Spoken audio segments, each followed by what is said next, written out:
तावत्रयमूलिनं श्रीमद्भगवते महामुनिकृते किं वा परोईश्वरः सद्य वृत्तो बलुध्यते हत्रो पितृभिः शुश्रूषुभिस्तत्फलान् निगमकल्पतरर्गलितं फलं शुभमुखादमृत द्रोहो संयुतं पीवतं भागवतं रोषाढ्यं मुहुरहो ऋषिका भुवि भावुकाः।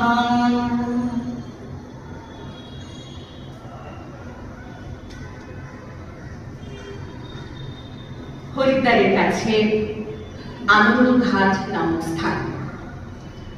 সেই স্থানটিতে অনেক মুনি ঋষিদের বাস।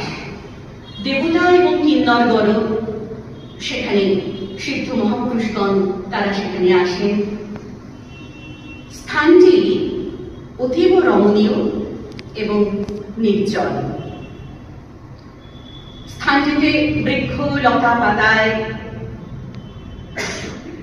সমাচ্ছন্ন পরিবেশ, আর যে স্থলভূমি, সেই স্থলভূমি নবীন মসৃণ বাড়িতে পরিপূর্ণ।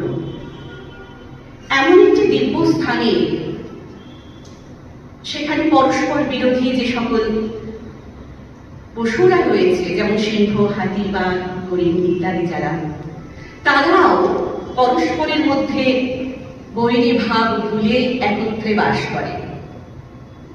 সেই দিব্য স্থানে আয়োজিত হয়ে চলেছে শ্রীমদ্ ভাগবত কথামৃতের দ্বারা জ্ঞানযজ্ঞ।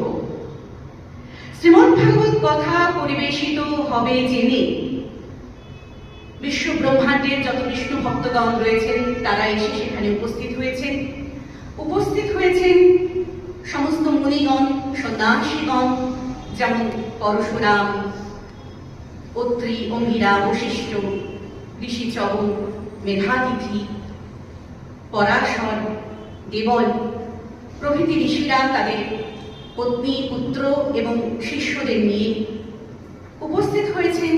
গঙ্গা ইত্যাদি নদী, পুষ্কর আদি সরোবর, প্রয়াগ ইত্যাদি তীর্থ, কুরুক্ষেত্র সহ সকল ক্ষেত্রগণ উপস্থিত, হিমালয় আদি পর্বতগণ সকলে মনুষ্যমূর্তি ধারণ করে সেখানে বসেছেন শ্রীমদ্ ভাগবত কথা শ্রবণ করবেন বলে।